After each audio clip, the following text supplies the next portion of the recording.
Virginia Corelucci dengan NIM 2003030109. Kelas C semester 3 dari jurusan Sosiologi Fakultas Ilmu Sosial dan Ilmu Politik Universitas Nusa Cendana. Siang hari ini saya akan mempresentasikan tugas mata kuliah Perubahan Sosial Budaya buku ke-9 dengan judul Hubungan Sesama Jenis, Hukum dan Perubahan Sosial.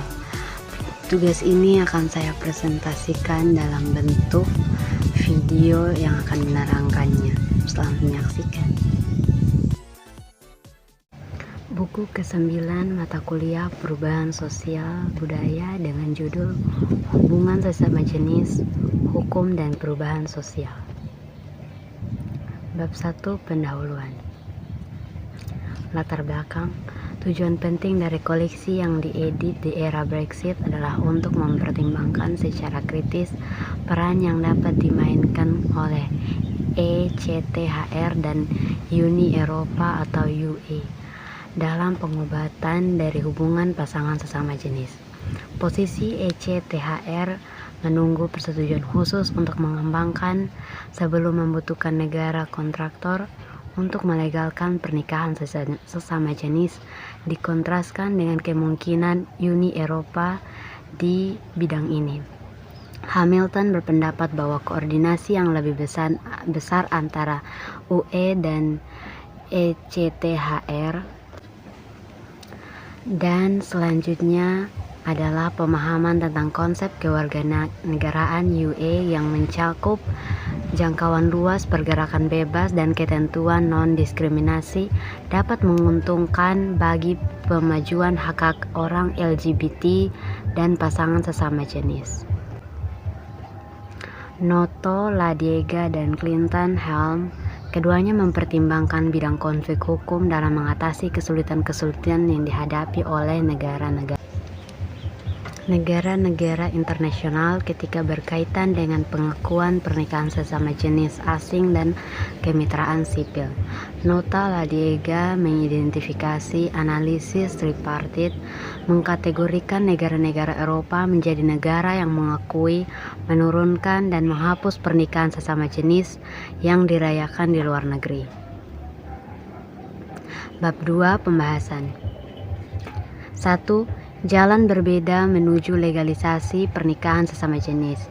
Menganalisis perdebatan mengenai manfaat relatif dari jalan yang berbeda menuju melegalkan pernikahan sesama jenis. Sementara metode berbasis pengadilan yang diadopsi oleh AS Mahkamah Agung di Obergefell Vyhotges tepat karena kurangnya konsensus di Kongres pada saat itu. Metode ini telah banyak dikritik karena mengakibatkan perampasan fungsi legislatif secara telanjang. Lainnya merekomendasikan metode islatif karena memungkinkan pengakuan terjadi secara demokratis daripada secara hukum. Seperti menunjukkan bahwa kontras yang nyata antara metode legislatif dan berbasis pengadilan tidak boleh dilebih-lebihkan. Dia menyimpulkan bahwa sebenarnya kesamaan dalam sinergi antara legislator nasional dan pengadilan institusional perlu diakui. Tobin dan Richardson, Self, dan teman-teman mengomentari pengenalan pernikahan sesama jenis melalui referensi nasional Endom dan Suara Pos di Republik Irlandia dan Australia secara aktif. 2. Keluarga Pelangi. Anak-anak dari hubungan pasangan sesama jenis disebut sebagai keluarga pelangi, sering menghadapi berbagai tantangan hukum. Trifonidio menggambarkan kemungkinan hubungan sistem Uni Eropa lebih jauh dengan menganalisis status warga negara Uni Eropa saat ini dan keluarga pelangi untuk bergerak bebas di antara negara-negara anggota Uni Eropa. Secara khusus, dia berfokus pada hubungan orang tua dan anak dan memeriksa apakah penolakan negara anggota tuan rumah untuk secara hukum mengakui hubungan antara seorang anak dan salah satu atau kedua orang tua sesama jenisnya merupakan pelanggaran hukum Uni Eropa ketika keluarga berpindah antar wilayah. Schuster menganggap kedua peran ECTHR dan UE dalam membentuk Undang-Undang UE di masa depan mengenai keluarga UE Hipotesis Kode Hukum. Burton meneliti perubahan sosial dalam keluarga pelangi dengan mengacu pada contoh dari budaya kontemporer untuk menggambarkan poin yang dibuat. Dia menganggap penerimaan sosial dari hubungan sesama jenis dan penggunaan bantuan manusia metode reproduksi untuk memberikan orang tua sesama jenis dengan anak-anak yang terkait secara genetik. 3. Bagaimana seharusnya konsep kewarganegaraan UE atau Uni Eropa dipahami? Hubungan antara kewarganegaraan dan kesetaraan telah banyak dikritik. Penulis queer dan feminis mempertanyakan realitas kesejahteraan bagi feminis dan kelompok LGBT. Mengikuti komen posisi CJEU menentukan bahwa kebebasan bergerak dan hak tinggal, elemen penting dari kewarganegaraan Uni Eropa, juga harus menyertakan pasangan sesama jenis warga negara non-Uni Eropa dapat menimbulkan kritik oleh mereka yang memperdebatkan kelayakan pernikahan sesama jenis sebagai tujuan.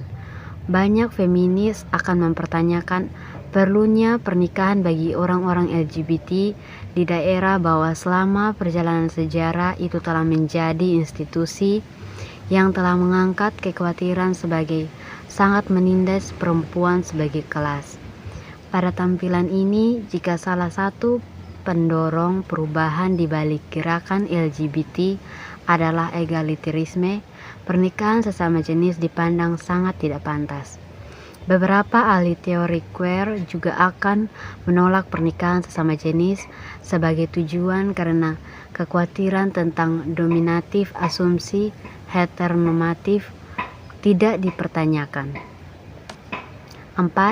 Harmonisasi pilihan hukum aturan tentang pernikahan sesama jenis. Dalam mengusulkan pilihan aturan hukum yang selaras untuk pernikahan sesama jenis dengan kepastian seputar keabsahan perkawinan mereka di setiap negara anggota. Untuk menilai apa aturan itu seharusnya, berbagai pilihan aturan hukum yang digunakan adalah keabsahan perkawinan adalah dianalisis sebelum mengusulkan pilihan aturan hukum yang baru dan asli. Lanjutan teori hubungan yang diakui. Teori ini menerapkan hukum negara di mana pasangan berniat untuk tinggal atau negara tempat mereka tinggal jika pernikahan mereka telah bertahan untuk jangka waktu yang wajar. Dengan upaya untuk menyatukan hukum dalam hal ini wilayah, diakui bahwa beberapa negara anggota mungkin diminta untuk mengakui membangun hubungan yang biasanya tidak mereka izinkan, dan itulah yang diantisipasi bahwa beberapa kritik dapat dilontarkan pada proposal tersebut. Yang kelima, sebuah preseden untuk perubahan. Dorongan untuk harmonisasi berasal dari ketidakpastian pasangan sesama jenis hadapi ketika mereka melintasi batas negara. Dan dalam kaitannya dengan hak-hak yang saling melengkapi melekat pada status perkawinan mereka. Argumen seputar kesetaraan dan emosi dampak pada pasangan sebagai akibat dari sifat simbolis pernikahan juga ditambahkan untuk faktorisasi ini. Dampak ini seperti disebutkan di bagian sebelumnya diakui oleh Justice Kennedy di Obergefell sebagai sesuatu yang membingungkan dan menyedihkan. Yang penting, Hakim Kennedy menyadari bahwa tanpa perubahan, situasinya hanya akan memperburuk di seluruh Amerika Serikat. Karena lebih banyak pernikahan sesama jenis akan mengarah pada potensi lebih banyak pasangan sesama jenis yang melintasi perbatasan negara tempat pernikahan mereka tidak akan diakui.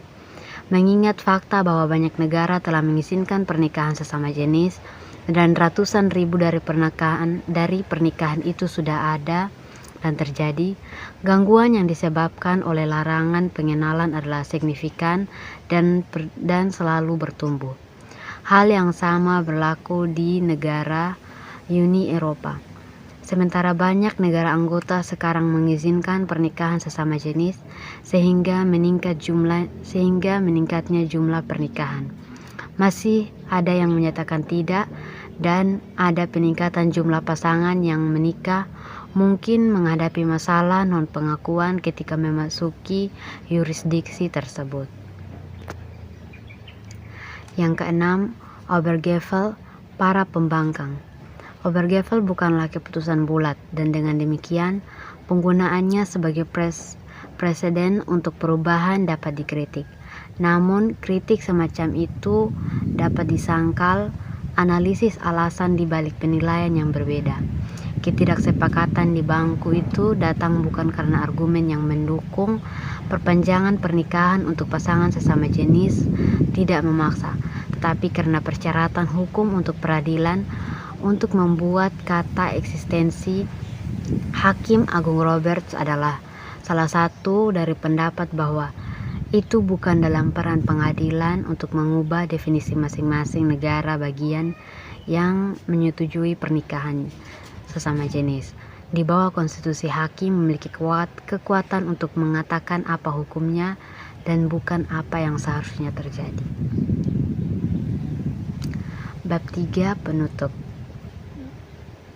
Kesimpulan, meskipun berbagai pendekatan terhadap pernikahan sesama jenis dirayakan di luar negeri, ada kecenderungan yang jelas menuju pengakuan efek mereka, bahkan di negara-negara mencoba di mana masyarakat tampaknya tidak terlalu mendukung hak-hak LGBT. Meskipun demikian, belum ada perubahan dalam jurisprudensi yang akan terjadi diperlukan untuk realisasi hak-hak konvensi universal untuk laki-laki yang gay dan lesbian. Keberatan masyarakat tampaknya tidak memainkan peran besar dalam keputusan tentang pernikahan sesama jenis di luar negeri. Mungkin karena yang terakhir adalah dianggap kurang menjadi ancaman bagi masyarakat dibandingkan dengan pernikahan sesama jenis dalam rumah tangga. Sementara ideologi dan politik tidak selalu secara eksplisit hadir dalam hukuman perkembangan seputar pernikahan sesama jenis lintas batas. Mereka masih memainkan peran penting. Misalnya, salah satu dari beberapa kali argumen masyarakat dimainkan peran yang menonjol adalah perbedaan pendapat di Orlandi, di mana masyarakat dan identitas nasional telah digunakan untuk melayani agenda hukum konservatif dan untuk memperlambat menurunkan kemajuan hak-hak LGBT. Sekian dan terima kasih.